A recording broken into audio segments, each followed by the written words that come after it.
with another edition of the Roy's Boys podcast. Anthony and Josh, or Josh and Anthony with you again tonight. Anthony, the Heels earned themselves a solid 85-76 road win yesterday in Miami. Kind of an ugly first half, but in the second half, once they quit turning the ball over, they were really able to do some nice things on offense.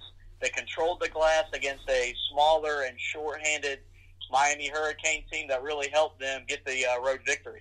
Yeah, I mean, you're right. The turnovers were really a big thing early on in that first half because, I mean, on the glass, you know, they were doing everything they could, plus 11, including 7 offensive rebounds in the first half, shot 50%. And, you know, as you mentioned, I mean, 9 turnovers, 10 team fouls also was a problem, put them on the line too often and got a lot of our key guys in early foul trouble.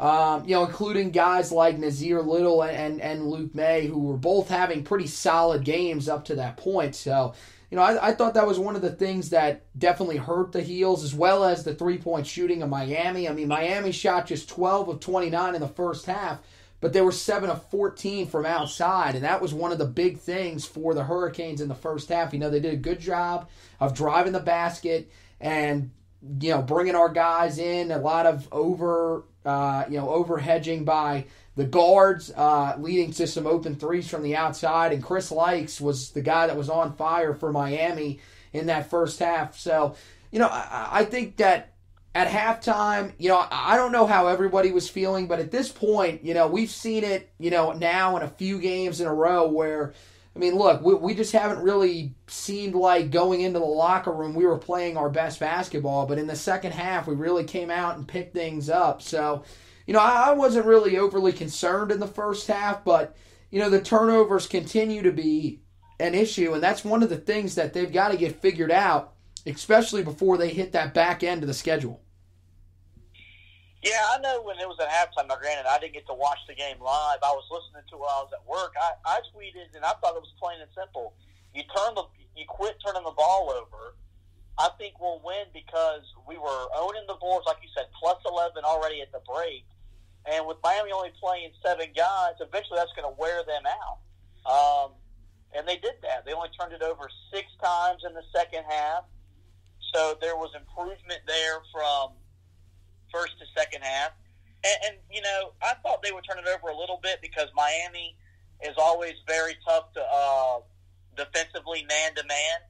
It's just, you know, Jones Angel said it on the broadcast, it's not the turnovers that you can live with. It's the turnovers that when we're making a pass, like into the backcourt and we throw it behind the timeline, or, you know, we're just not communicating with the spacing on the floor. We're throwing to a guy or to an area where there's nobody there that you have to limit.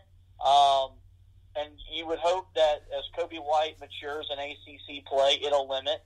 And it sometimes you see the improvement, then you see the relapse. Same with Seventh Woods, who struggled, or who's had a rough stretch. And even Leaky Black, who's run some point guard, has had some moments where we're bonehead with the basketball.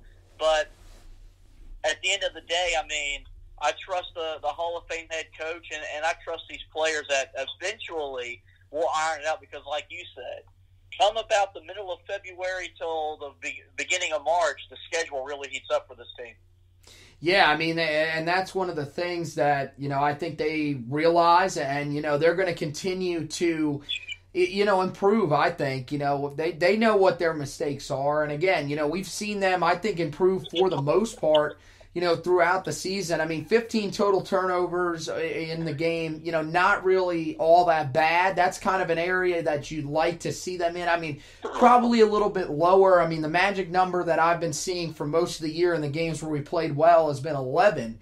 But, you know, as long as they're able to have the types of second halves that they've been having, shoot the ball as well as they shot the ball yesterday. I mean, look, that's going to be one of the main things. You're going to know that with this team, if they shoot the ball well, they're going to win games. But on the nights where they're not shooting well, they don't have the ability to limit the turnovers. They don't have the ability to take away the opposing team driving the basket as often, in my opinion, to be able to win every single game. They're still going to win some games that they don't play their best basketball on the offensive end, but for the most part, this team is going to live and die by its offense because right now its defense, again, you mentioned it, the defensive efficiency numbers aren't terrible, but at the same time, we know from watching that, look, there have been some mistakes. They really just don't have the ability to prevent these guys, especially the more athletic four guys when they're matched up against Luke May, or the bigs inside when they're matched up against Luke May, to be able to slow down every team. That's the real issue. And, everybody's going to give Luke May a lot of hell for this. But look, there's just no way around it. Luke May is a guy that's just kind of one of those in-between guys when it comes to the defensive end of the basketball. But, when you look at him on the offensive end, you can't really take this guy off the floor because he's effective inside. He was effective again inside the other day yesterday against Miami, against, a guy in Izundu who really is a pretty solid defender. But when he was able to get inside, he was able to work him inside and finish relatively easily at the basket. And I thought, for the most part, that was where Carolina had the most success. And I think that's the key to getting this offense to be able to play at the pace that they're going to need this offense to shoot. They've got to get these high percentage looks. Look, everybody gives Garrison Brooks a lot of hell, and again, he hasn't really done a great job on the offensive end this season. I think mostly the reason that he's on the floor is because of his rebounding. But, he's still had some baskets on the inside, and I think they need him to be even more aggressive on the inside on the offensive end. But you look at Luke May, you look at Nazir Little, who now seems to be putting it together that, look, the way that he's going to be successful is to either get on the block or to drive the basket if he's taking the basketball up high. And it seems like really since that Notre Dame game, he's realizing that, since the start of that Notre Dame game, maybe even a little bit going back to that Louisville game, he's kind of putting it together that, hey, this is where I'm going to be most successful. I'm not really able to knock down my jump shot right now, but if I can get inside and be effective there, which he's also been effective as a rebounder down there, I think that's where he's shown that he can have a lot of success. So, ultimately, I think that's what Carolina's got to do is continue to go inside with the basketball and, find ways to win inside, believe it or not, with a group that, they're smaller, but I think they're still just as talented, if not more talented, than some of the teams that we've seen inside, scoring-wise, in the last couple of seasons. What do you think about that? Yeah, I saw some fans yesterday tweeting about our inside play isn't the caliber that it has been, and that they miss the bigs of old, and why are we getting these bigs? Look, I think the bigs that we have, Garrison Brooks is a quality big man for what his skill set is. We understand that he right now is a limited offensive player, but defensively, he's the best guy we have in terms of being in the right spot. And then, of course, most of the times he's going to box out his man to get a rebound. And Sterling Manley, while hurt, before he got hurt, it kind of seemed to turn it on and kind of become the player that he expected to be. So there's a lot of talent there. It's just they are a lot of developmental talent, kind of like Tyler Zeller was and John Henson was. I just think we've got to get back and be a little bit more patient. Kennedy Meeks and Isaiah Hicks weren't dominant players as freshmen and sophomores in the ACC. But as juniors and seniors, what were they? They were big parts of a team that reached back-to-back national championship games, And it was Luke. He gets a lot of flack, but he was 7 of 13 yesterday, and he didn't make a three-pointer. Does he need to be a little bit better at finishing around the rim? Yeah. But how many of those times would it fall if it was just another day? There was plenty of shots against Louisville that most times those shots are going to fall. And against Notre Dame, it's, you're just doing one thing that you need to do a little bit better. So I think the inside play is coming along. I love seeing Nazir Little finally, I guess, seeing the light that no one in the paint in this conference outside of maybe Duke can guard you for your minutes on the floor. So Right. Go there. Yeah, no, and we've seen Cam Johnson, I think, become a little more aggressive going inside as well. Kobe White driving the basket a little bit more, and even Kenny Williams at times. And that's my main point there. Look, I don't think that we're as talented on the inside, but I think that Luke May seems to continue to develop his inside scoring game. And with Nasir Little now realizing that, I think that's what's taking this interior offense to a different level. And I think, they've got to continue to go there because really you just don't know what type of performances you're going to get. Now, Cam Johnson, I would be willing to bet there's not going to be back-to-back games the rest of the year that he's going to go without making three-pointers. That was a very strange stretch for him. But it seems like he got it back on track the other day. He hit 5 three-pointers on 7 attempts. And then even Kenny Williams, he had his best game of the year offensively, going 6 of 9 from the field and 3 of 5 from 3. So, you wonder if this can maybe stick around. Kenny Williams is a guy that, when he starts to get a little bit of confidence underneath him, I think that's when he starts to play better. And I think we've seen it the last couple of games. We talked about on this podcast just a couple of weeks ago that, hey, we wanted to see Kenny Williams step up as a leader. And I don't know about you, I've kind of seen him step into that role a little bit. He's definitely been a little more vocal on the floor, been the guy that's been a little more of that positive mindset when things aren't going quite as right as Carolina would hope for. But let's say, there's a 6 or 7-0 run for Miami, and then there was a turnover. Kenny Williams was right there saying, hey, we created a turnover, something's going right. Now we got to turn this momentum back in our direction. So I think he's really stepped up. And that's great to see from him. And hopefully, that'll continue to parlay into his offensive game because if that can happen, we know that when Kenny Williams starts shooting the ball well, it's really hard to shut him down. Yeah, I'm going to piggyback on what you said about his leadership. I was listening to the Carolina Insider, another podcast, and he talked to Adam Lucas after – it was in between the Louisville loss and before the Notre Dame game. And he said that, he took it personal that it was mentioned before the Louisville game that we had mediocre practices.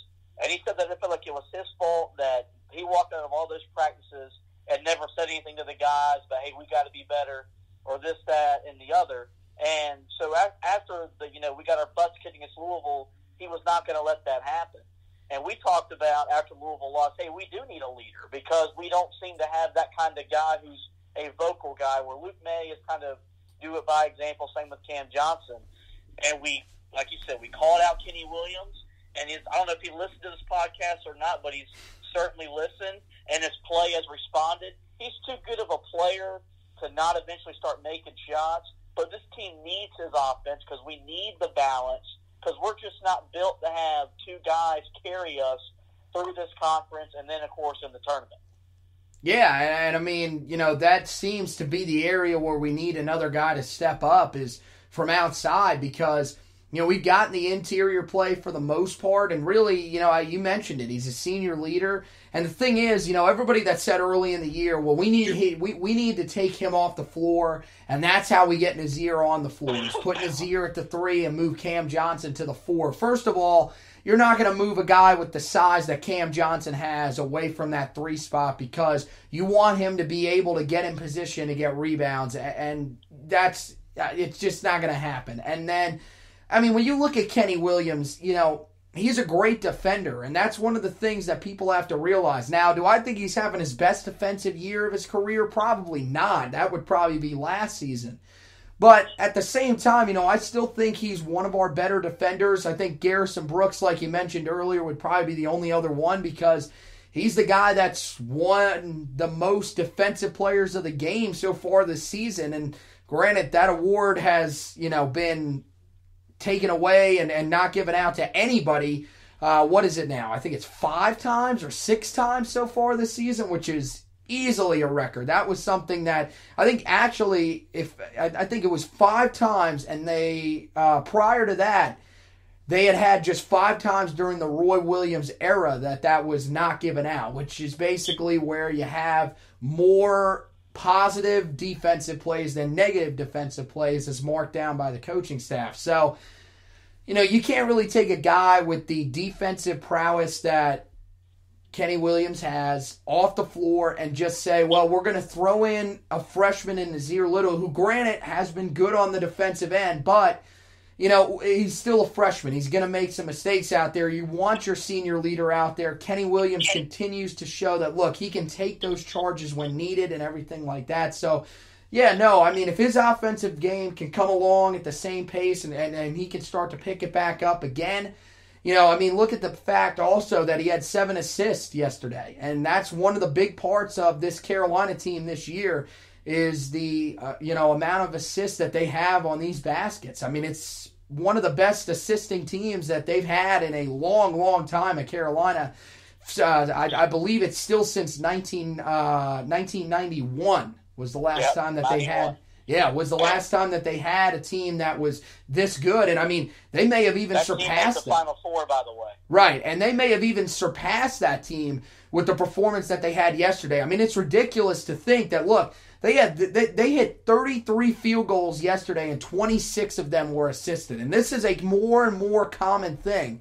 It's just showing that, and you look at Kobe White, a guy that kind of creates on his own, but it's really just showing that the rest of this roster thrives off of being able to get the ball in good position and finish at the rim. And so, look, that kind of shows you how hit and miss this team is, because we've had so many turnovers on these passes throughout the season, but at the same time, we're putting up these ridiculous assist numbers.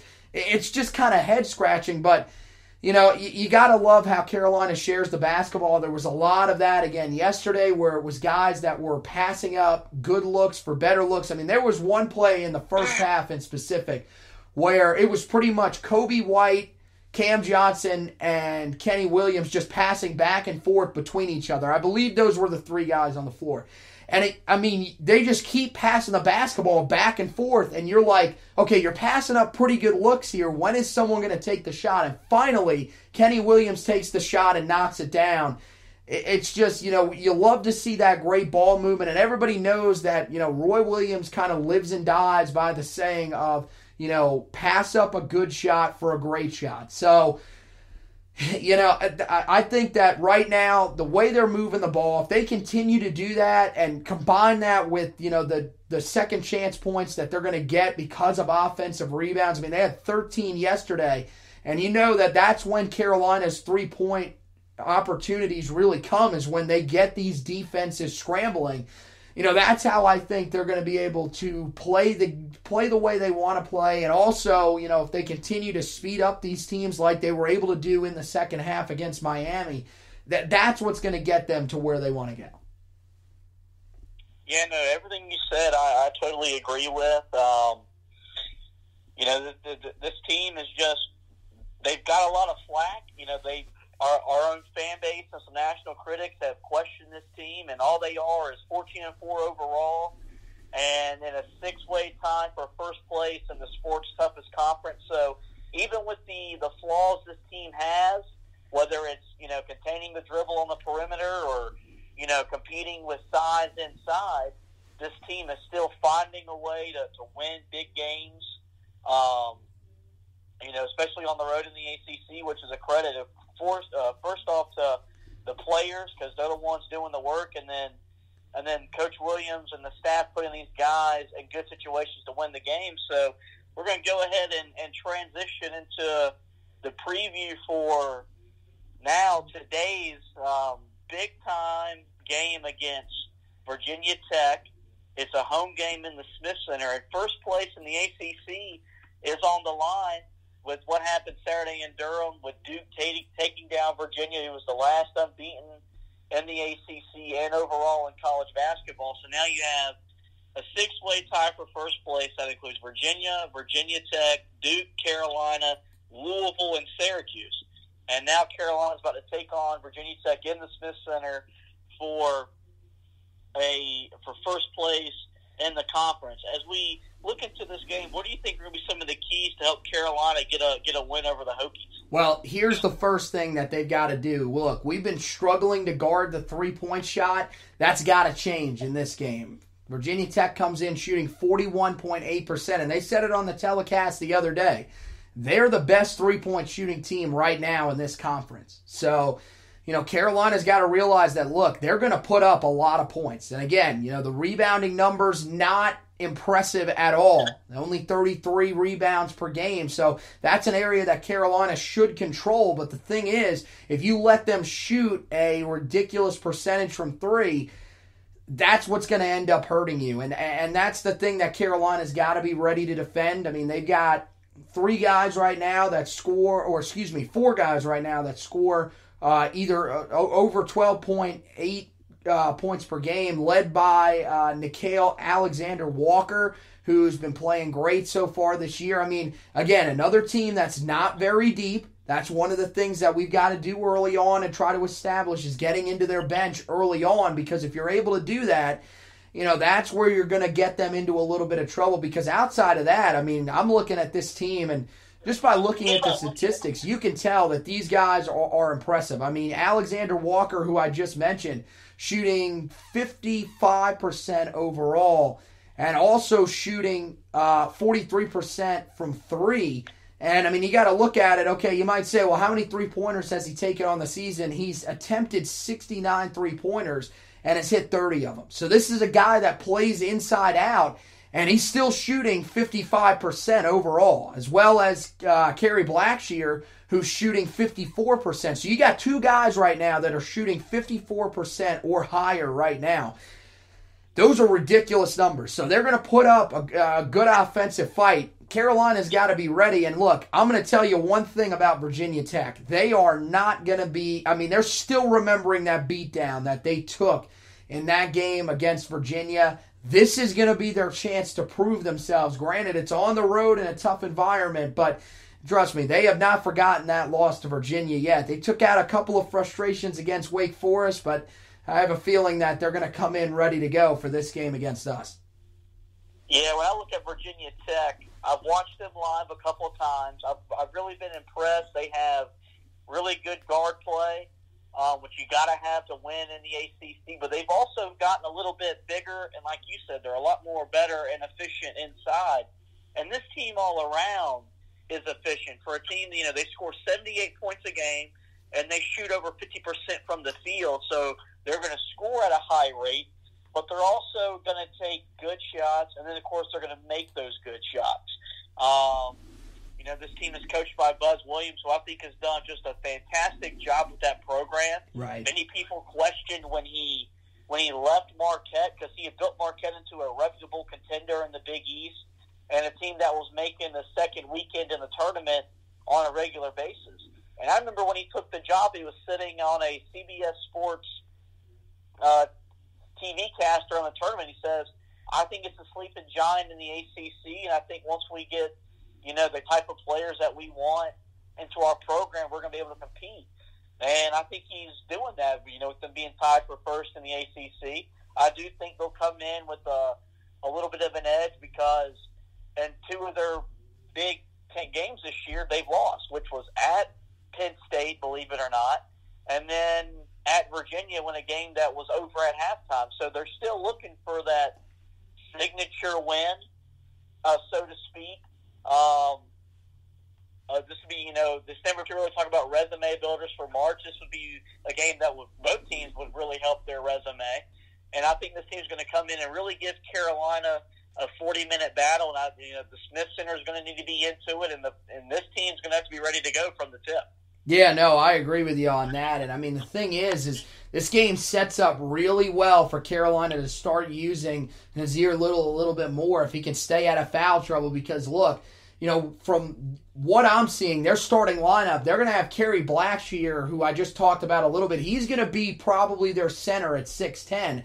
And after that, the rest of the guys that are considered starters for them and play most of their minutes, they're going to be 6'6" or smaller. So this really sets up for Carolina to be able to use that small lineup a little bit more. I think with the way that Nassir Little's been playing, you definitely want to have him out on the floor a little bit more. Trust me, there'll be times that they'll go to Garrison Brooks because they're going to know, look, we're going to have the advantage inside, clearly. And, Carolina's got to be able to take advantage of their size on the glass, which I think they will be able to do. But if they can get that smaller lineup out on the floor and be as effective as they have been at times against Louisville, believe it or not, I mean, they had their moments where they were successful offensively, and I thought that was when they went small ball. They did the same thing against Notre Dame. That was their best offense. And I thought even in the game against Miami on Saturday, I thought that was the same thing. Their most effective offense is when they do go small ball, and that was something that I was a little bit hesitant to go to earlier in the year because I wondered how it would affect us defensively. I don't think it really has because I think Nazir Little has stepped up. So, this is the game that they've got to go to the small ball. Match up with Virginia Tech, because that's going to give you your best chance, I think, because of the guys that you're putting out on the floor with the way that Nazir Little's playing right now. And again, you mentioned it. Maybe this has to be the game where Nazir Little, it's kind of the prove-it game for him. If he ends up playing well yet again, that's 4 straight games really where you played well. This is where you start to think, okay, we need to go with this small lineup more often than not. So it could be one of those games where he really shows out, and I wouldn't be shocked if he has a big performance matching up well against the Hokies. Yeah.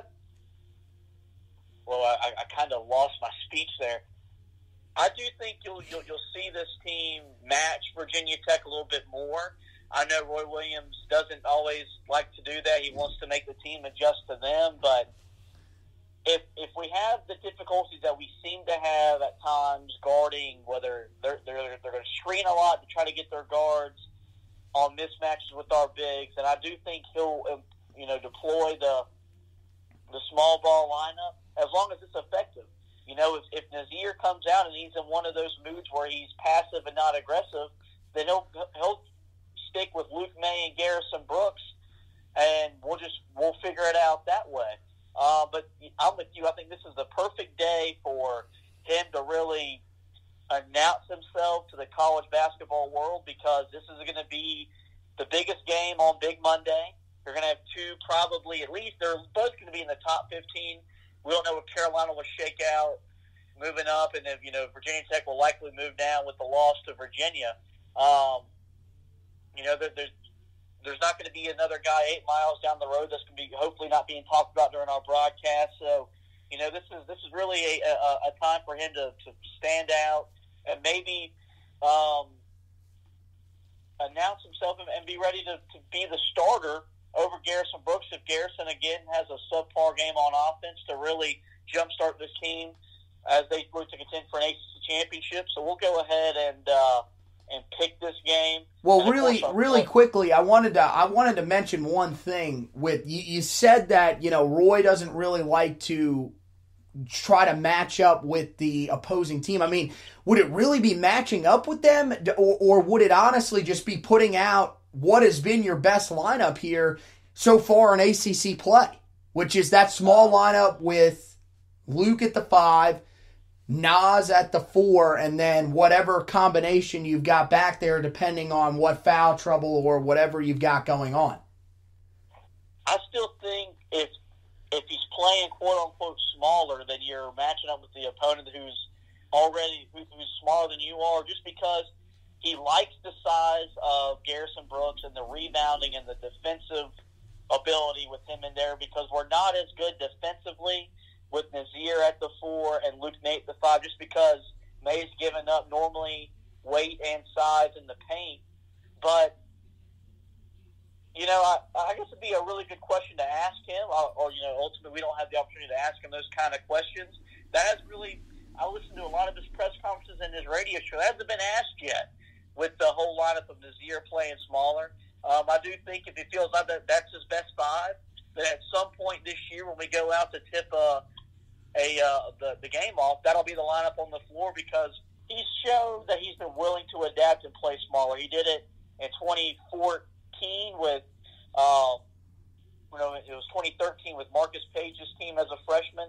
And then, of course, we all know last year once he inserted Cam Johnson into the starting lineup, Luke May to the 5, and the team really took off from there before the loss in the tournament to Texas A&M. So, I think it's something we'll wait and see, like you said. And if Nazir has another big game tomorrow, they have a week off, and they'll probably give him a lot of time to think about that during recruiting visits and practices. So, at some point, if he feels those are the best five, that gives him a chance to win. Going from tip-off, we'll see that.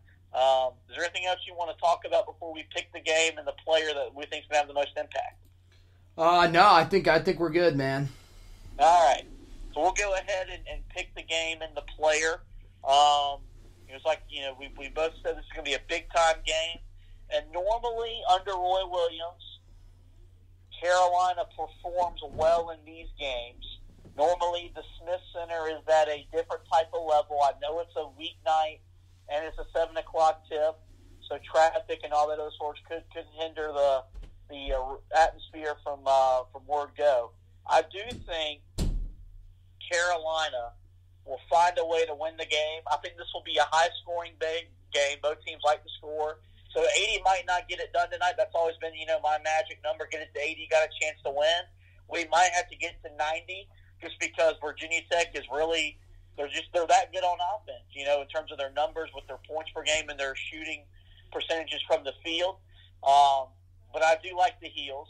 I do think that Kenny Williams will back up his performance from Saturday because it just felt like, kind of like with Nazir, once he finally had one of those games, you kind of feel like with his senior leadership will put him back to back. I think he understands, how big this game is. It's why he, came back to school, was to play these kind of games to improve his pro stock and really become a better player.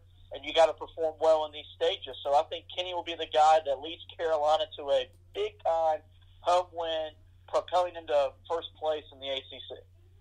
Yeah, no, I think, it really seems like one of those games where, like we just talked about, you can start to go to the smaller lineup a little bit.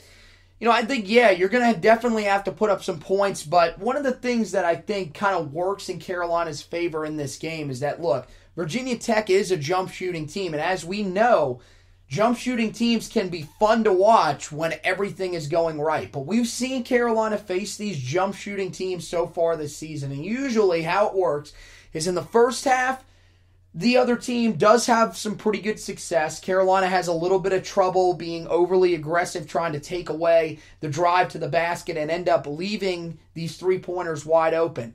I think they know that, and again, I think you might see those struggles again in the first half, but ultimately, I think in the second half, they'll, once again make the adjustments, and I think, Virginia Tech will start to have a little bit of trouble hitting the three-point shot, as we've seen a lot of teams do so far this season against Carolina. I think it's another close game. I'd say it's probably somewhere around the 4 to 6 point range. It's not going to be an easy game at all. Let's just say that, because Virginia Tech is a good team. They've had some good teams in the past, but I'm telling you, this is, in my opinion, this is the best overall Virginia Tech team that I've seen in a long, long time. So, it definitely will be a tough game, but I'll take Carolina. I think the guy that ends up having the big game, I think I'm going to go back to Nazir Little again. I think he has another flawless game off the bench. I think he's really starting to put it all together, and he realizes that, look, this team needs me to step up right now because we're in conference play, and I think he realizes that, look, if he can get himself inside, that's the presence that Carolina needs him to be right now, is the inside post guy, a more athletic four than some of the guys that Carolina can put out there at that four spot. So I think he has another big game. I think he plays well defensively once again, and I think, he learns from the game against Miami and says, look, I can be aggressive, but I've got to watch just how aggressive I am because I know I can get myself into foul trouble. But Nazir Little's the guy that I think has the big game, and I think Carolina wins by, I'll go with 6 points. All right. I like both of those. This is what makes conference play really fun. These kind of games, and this is what makes ACC basketball fun because there's never a night off, and especially when you get a treat like this in the middle of January, 2 of the top 15 teams in the country going at it, and hopefully it's a good game, and hopefully Carolina comes out on top. I do want to thank you for your contributions to tonight's show. God, I'm losing my train of thought because I'm so tired from working these long hours delivering pizza. No, I'm just kidding. But here we go. Just want to thank you. You're doing a fantastic job carrying the load while I, do all these working hours, and I'm really excited because tomorrow's the first time I'll get to see us play a full game live since Harvard. So almost 3 weeks since I've got to see us play from tip to the final buzzer live. Everything else has been on DVR and record. So really pumped up for that. We'll be watching the game together, so that'll always be fun. And we got our halftime report tomorrow too. That'll be back. So yes, we will be doing the halftime show live somewhere, in the confines of your house, and hope you guys will check that out. You know where to find us. You can subscribe to the podcast on Spreaker, iTunes, and Spotify, and of course it'll be tweeted out and posted on Facebook. I want to thank you guys for listening. Go Tar Heels!